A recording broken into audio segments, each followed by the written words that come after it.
장애인 문화복지신문 제413호 제13면 기사입니다. 의정부시 뇌병변 장애인 대소변 흡수용품 지원사업 대상자 모집.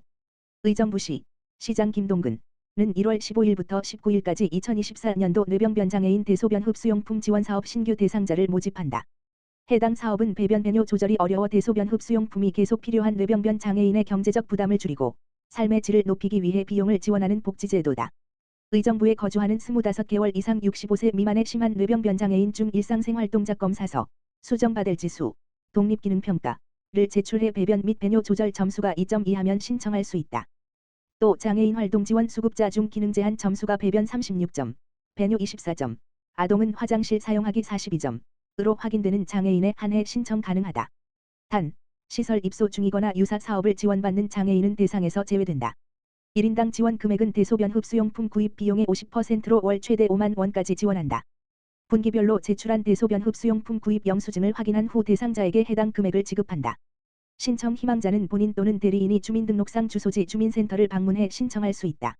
자세한 사항은 시 홈페이지 새 소식을 참고하거나 시청 노인장애인과 지역번호 031-828-4204 또는 주민센터로 문의하면 확인할 수 있다. 의정부시 노량동 지적지체장애인 2인 청년가구 위기 해결 위한 통합사례회의 개최. 의정부시 노량동 주민센터 동장 최광규는 12월 27일 장애가구의 위기 상황에 대한 대처 및 지원을 위해 제6차 민관협력 통합사례회의를 개최했다. 이날 회의에는 노량종합사회복지관, 의정부시 장애인종합복지관, 사회복지법인 의정부미랄복지재단, 경기북부장애인권익공호기관, 의정부시 법률자문 변호사 등 5개 기관 관계자들이 참석했다. 사례 대상은 2023년 7월 제3차 통합사례회의를 통해 사례 대상 가구로 선정된 바 있다.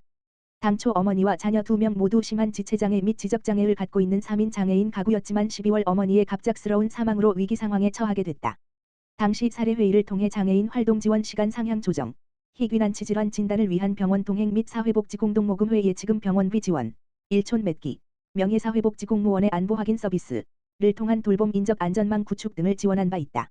이날 참석자들은 두 형제의 돌봄과 공정한 재산 처리 등 다양한 지원 방법에 대해 심도 있게 논의했다. 각 기관은 대상 가구를 위해 긴급보호가 필요한 재가 중증장애인에게 긴급돌봄 서비스 제공하는 365팀 더 사업, 장애인 맞춤형 도우미 등 돌봄 체계를 확충하기로 했다. 또 밑반찬 서비스 및 식료품 생필품 지원, 자원봉사자 매칭 등 일상생활 지원과 공정성 있는 재산 처리 및 관리를 위한 성년후견인 또는 공공후견인 신청 등 법률적 사항에 이르기까지 지원할 예정이다. 최광규 동장은 이번 민관협력 통합사례회의를 통해 돌봄 사각지대의 노인 장애인 가구의 복지 위기를 해결하는 데 도움이 되기를 기대한다. 참여해 주신 민간기관에 깊은 감사드린다고 말했다. 멋진 산악회, 의정부시 장애인 체육회에 쌀 500kg 후원. 의정부시 장애인 체육회, 회장 김동근은 12월 28일 멋진 산악회, 회장 김영태로부터 쌀 500kg와 수건 100장을 후원받았다. 멋진 산악회는 2013년 3월 각 단위 산악회장단이 모여 뜻깊은 일과 봉사를 목적으로 만들어진 산악회로 김영태 회장, 이복은 대장, 이오목 총무, 김대열, 이상열 고문과 22명의 회원을 이루고 있다. 멋진 산악회는 창설 당시 최초 8인이 모여 국립공원 및 전등산로에 쓰레기 하나 없는 산 만들기 활동을 현재까지 이어오고 있다. 특히 북한산 국립공원, 설악산 국립공원 등 고지대 암벽 위험 구간 청소를 주로 실시하여 깨끗한 우리 산 만들기에 힘쓰고 있다. 멋진 산악회는 산악봉사 활동을 10여 년간 해오던 중 어려운 이웃들에게도 봉사하자는 전 회원 의견을 모아 12월 28일 의정부시 장애인 체육회에서 쌀 500kg와 김대열 고문이 준비한 수건 100장을 후원하는 후원 물품 증정식을 가졌다. 이날 후원 물품 증정식에서 멋진 산악회 김영태 회장은 장애인 선수들이 이번 후원으로 2024년도에도 힘찬 활동을 이어가길 바라며 앞으로도 의정부시 장애인 체육에 관심을 가지고 후원할 수 있도록 노력하겠다고 말했다. 한편 등산 도중 불의의 사고로 오른쪽 다리가 절단되어 중도장애인으로 의정부시 장애인 체육회의 사무국장으로 재직하고 있는 김흥수 사무국장은 김영태 회장과 오랜 산악 선후배 관계로 인연이 되어 이번 후원까지 이어진 것으로 밝혀졌다.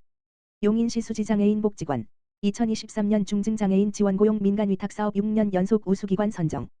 짓기촌사회복지재단 용인시 수지장애인 복지관 관장 한근식 은 지난 5일 한국장애인고용공단으로부터 2023년 중증장애인 지원 고용 민간위탁사업 전국평가에서 우수기관으로 선정되었다고 밝혔다. 중증장애인 지원 고용 민간위탁사업은 한국장애인고용공단에서 지원하는 사업으로 매년 전국 민간위탁사업 수행기관을 평가하여 우수기관을 선정하고 있다. 해당 사업은 잠재적으로 취업이 가능한 중증장애인을 통합된 고용 현장에 배치하여 현장에서 요구하는 직무를 습득하는 사업이다. 더하여 현장에서 긍정적 적응을 할 수 있도록 직업재활 전문가의 지도를 통해 중증장애인의 취업 성공과 고용 유지를 지원한다. 용인시 수지장애인 복지관은 2023년 사업 목표량 대비 160% 달성, 취업률 90% 이상 취업 성공과 더불어 취업 이후 취업자의 90% 이상 근속을 유지하는 큰 성과를 인정받아 6년 연속 우수기관에 선정되는 영예를 얻었다. 용인시 수지장애인 복지관 한근식 관장은 6년 연속 우수기관 선정은 매우 뜻깊은 성과이며 장애인과 함께 행복한 미래를 그리는 기관의 가치를 실현할 수 있어 의미가 크다. 앞으로도 중증장애인이 사회 구성원으로서 주체적으로 살아갈 수 있도록 든든한 조력자가 될 것이다 라고 했다. 이천시 2024년 노후 공동주택 지원사업 신청 접수.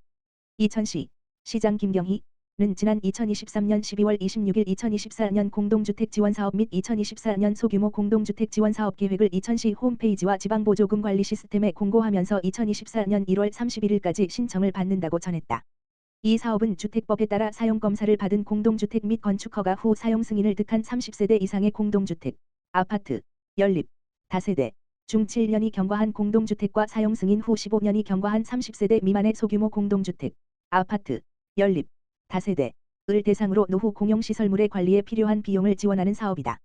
지난해까지는 공동주택 단지 내 도로, 어린이 놀이터, 경로당, 가로등, 승강기, 방범용 정보통신시설, 방수 및 도장 등의 사업을 지원하였는데 2024년에는 이천시 주택조례 일부 개정을 통해 소방과 화재 관련한 사업을 추가하였다.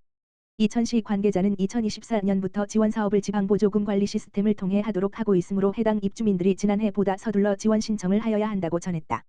한편 2024년도 공동주택 및 소규모 공동주택 지원사업은 2024년 1월 31일까지 신청하고 이천시 공동주택지원심사위원회의 심의를 거쳐 2024년 3월 30일에 최종 지원 대상을 결정하게 된다. 이상일 용인특례시장 제안으로 노인복지법 개정돼 노인복지주택 입소 자격 기준 완화. 이상일 용인특례시장이 지난해 보건복지부에 요청한 노인복지주택 입소 자격 완화가 노인복지법 개정을 통해 관철돼 오는 4월 3일부터 시행된다. 법률 개정으로 노인복지주택 입소 대상자와 함께 생활하는 자녀와 손자녀의 퇴소 기준은 만 19세에서 만 24세로 기준이 완화됐다. 보건복지부령으로 정하는 장애를 인정받은 입소 대상자의 자녀와 손자녀는 만 24세 이상이 돼도 노인복지주택에서 함께 생활할 수 있게 됐다. 용인특례시는 노인복지주택 입소 대상자의 복지 혜택을 높인 법 개정은 법의 허점에 따른 복지 사각지대 문제를 파악하고 대안을 제시한 이상일 용인특례시장의 노력이 주요했다고 9일 밝혔다. 이 시장은 지난해 10월 21일 박민수 보건복지부 두 차관을 만나 노인복지주택 입소 대상자에 대한 법의 규정이 현실에 맞지 않아 국민들에게 불편을 주고 있다며 법이 개정돼야 한다고 강조했다.